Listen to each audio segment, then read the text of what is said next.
Vamos agora entrevistar, uma entrevista que eu gosto muito de conversar com ele, né? Com o climatologista, o Ayrton Costa, para ele nos explicar mais sobre aquela chuva intensa que deu na sexta-feira, mas também falar sobre a previsão do tempo nos próximos dias e também por que está ocorrendo isso. Enfim, é assunto que interessa a todo mundo, porque de vez em quando aqui em Teresina cai um temporal medonho. Tudo bom, meu amigo? Bom dia.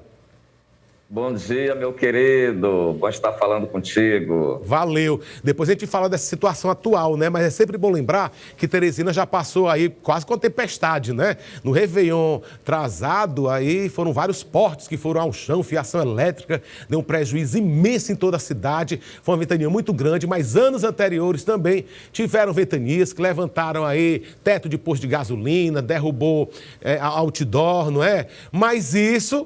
Cada ano que passa, parece que esse negócio aí com mais força, mais velocidade e menos tempo. Perfeitamente, né? É como eu já venho mencionando em vários modais de comunicação e redes sociais, aquilo que antes, Laércio, era uma exceção, ou seja, o chamado evento extremo, o evento severo, ele era pontual e esporádico, está se tornando uma regra. Não é um privilégio da capital piauiense. A gente percebeu esse ano como os baianos sofreram, os mineiros, os paulistas, enfim, a gente tem uma condição de anormalidade.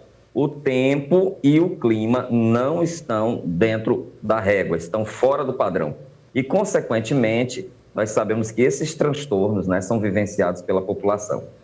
Mas a gente já vivenciou mudanças assim, climáticas, né, muito fortes, muito significativa, como é o Ninho, La Niña, né? Uma vez é mais seco, outra vez é mais chuva. Mas agora, você falou que saiu aí da régua, né? Da especialidade em relação à chuva e do clima. Mas foi uma coisa prevista ou não? Veio de rompante? Veja bem, né? Quando a gente pensa no que é previsto, a gente lança a mão logo da chamada previsão climática, que é aquela previsão estendida, que você sabe que ela alcança meses, e essa previsão ela está batendo. Desde o BROBRO, os previsores, os meteorologistas e climatologistas têm acertado nesse quesito. A gente teve chuva acima da média do BROBRO, chuva acima da média na transição de 2021 para 2022, porém, isso não quer dizer chuva constante, chuva regular. Então, o que está definindo essa estação chuvosa, mais uma vez, e não é uma novidade, porque a gente está na sequência, o ano passado também teve essa toada, é a irregularidade. A irregularidade dos volumes, a irregularidade na distribuição desses volumes, de tal forma que a estação chuvosa não está sendo democrática. Apesar dos volumes que Teresina e Uruçuí tiveram, por exemplo, né, o Médio Parnaíba e o Extremo Sul tiveram, nós ainda temos municípios do Piauí, Laércio, que estão num quadro de estiagem. Paulistana está dentro desse quadro, tem vários municípios em que a chuva está irregular. E a tendência agora é nós presenciarmos aquela chuva mal distribuída, aquela chuva concentrada em determinados pontos.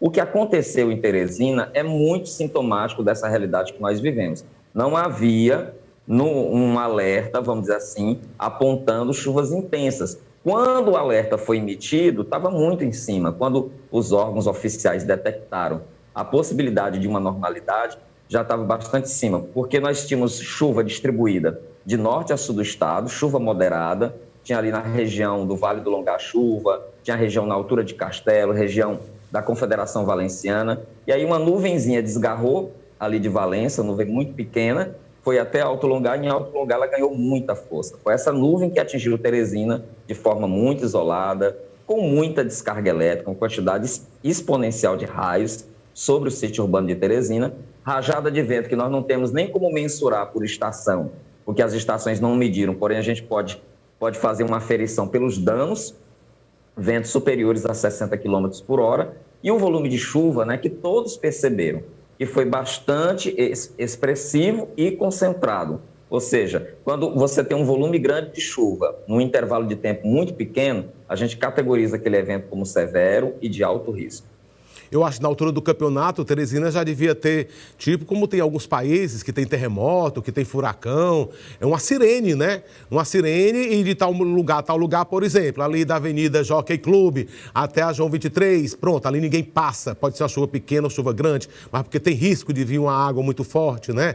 Nas imediações também ali da Kennedy, que a água vem lá de cima, antes da Kennedy, né? Da Praça do Prefeito, e vem de lá para cá, então é muito complicado. Eu acho que a saída mesmo era ver que ali é um leito do rio, em outros locais porque foram casas construídas em locais errados, que desembocam grande quantidade de água em bueiros, né, que são verdadeiras armadilhas, como a gente já viu nesses últimos dias aqui em Teresina.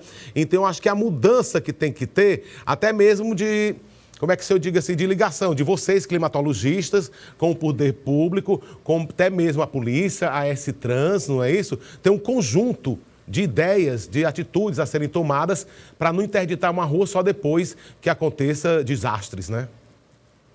Perfeita a sua colocação, Laércio, muito oportuna. Primeiro, Teresina tem um equipamento voltado para essa função de monitorar, acompanhar e informar os órgãos, né, de assistência.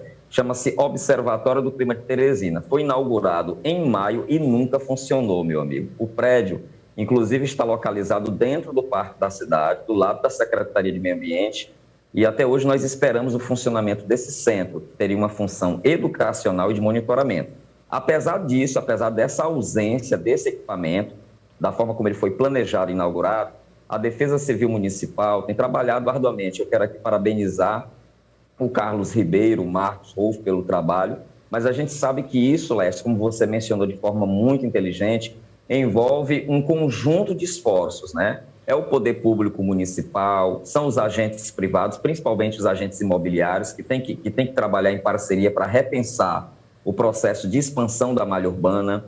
A sociedade precisa compreender os riscos a que está submetida, quais as áreas que já são de estrangulamento, de inundação, de alagamento, que tem potencial para enxurrada. E nós sabemos que Teresina, Laércio, tem uma topografia, tem uma condição de relevo que favorece a concentração da água em algumas áreas, a faixa leste e a faixa central. Por quê? Porque Teresina tem uma queda suave, do leste para o oeste, ou seja, a estrutura do terreno vai descendo até a calha do rio Parnaíba. E Teresina, ela, historicamente... E a calha do rio Puti também. Também. Historicamente, é como se Teresina fosse um coração cheio de artérias e veias. Nós temos inúmeras microbacias, Laércio. Nós temos, inclusive, riachos vivos. O Mandacaru, que passa próximo do Zoobotânico. O Riacho Itararé, que passa pelo Grande Disseu. As pessoas invisibilizam esses cursos d'água que ganham volume durante o período chuvoso. Então, é necessário fazer um trabalho para estudar o transbordo desses riachos, para fazer barreiras, para fazer um trabalho educacional com a população, para que a gente possa ter um controle, porque a água sempre virá, a chuva não deixará de cair. E não é necessariamente o volume da chuva. Eu reitero várias vezes em todas as minhas participações na mídia. A questão é a impermeabilização e a ausência de um sistema de drenagem pluvial eficiente. Então, a gente precisa começar a trabalhar, como eu sempre digo, sem apontar culpado, sem olhar para trás, é agora. A gente não pode mais suportar vidas sendo ceifadas por um problema que poderia ser resolvido. Eu acho o seguinte mesmo, a mudança de comportamento, eu até amplio as pessoas que eu coloquei aqui na roda, coloco mais um que você trouxe para mim. Por exemplo, eu queria botar na roda também os arquitetos e engenheiros, né? Porque desmatam toda uma área, por exemplo, eu moro na Zona Leste há 45 anos, só tinha casa até onde eu morava, né? Aí era tudo mata, era tudo cajueiro, mangueira, babaçoal, não tem nada. Tudo é casa, tudo é asfaltado, porque era calçamento, mas agora é asfalto, né? Não entra uma gotícula pro lençol freático lá embaixo. O quintal também, por praticidade, por não ter limpar, toda aquela história, tudo é calçado, né? Só com piscina, um jardinzinho aqui e acolá, muito pouco. Então, é toda uma cultura, é toda uma história, não é? Como as pessoas ficam assim, o poder público está poluindo os rios, não sei o quê, assim, a culpa é de todo mundo. A partir do momento que você acorda pela manhã e vai fazer suas necessidades lá no sifonzinho, dá uma descarga, ali já é a sua contribuição para poluir o rio, né? Vai lavar a louça com detergente, com sabão, já é a sua contribuição para poluir o rio. Então, eu acho que esse problema é uma coisa muito maior, não é? Que envolve toda uma sociedade de comportamento, de jogar o lixo fora, não é isso? Do excesso de plástico que a gente tem, que a gente não sabe onde é que joga, vai pro lixo e entope os bueiros. Então, é uma mudança mesmo da humanidade que tem que acontecer para que evite essa história. Porque senão, do contrário, dizendo para Teresina, né? Mesmo que não chova tanto, mas sempre tem esse problema. E agora vamos falar do pessoal do interior. Cadê o recado do pessoal do interior? Eles podem plantar, tem uns dias, né? Meu Deus do céu, vou perder meus legumes, como é que eu vou fazer meu roçado? E aí? O pessoal pode ficar tranquilo e começar a plantar? Olha, nós estamos vivendo uma situação realmente extraordinária, viu, Lécio? Por um lado, a gente tem episódios de chuva extremo, a gente tem um veranico que está indo além da conta. a gente observa que a chuva ainda está concentrada na faixa oeste, na faixa amazônica, na faixa sudeste. Por que que isso está acontecendo? As pessoas sempre me perguntam.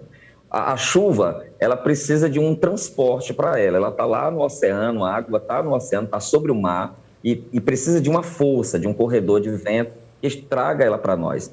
E esse corredor de vento ele está bem distante, ele está ali entrando no Amapá, está na faixa do Atlântico Norte, não desceu ainda, embora a meteorologia venha apontando que nos próximos dias ele vai se aproximar bastante do nosso litoral e, consequentemente, trazer a chuva.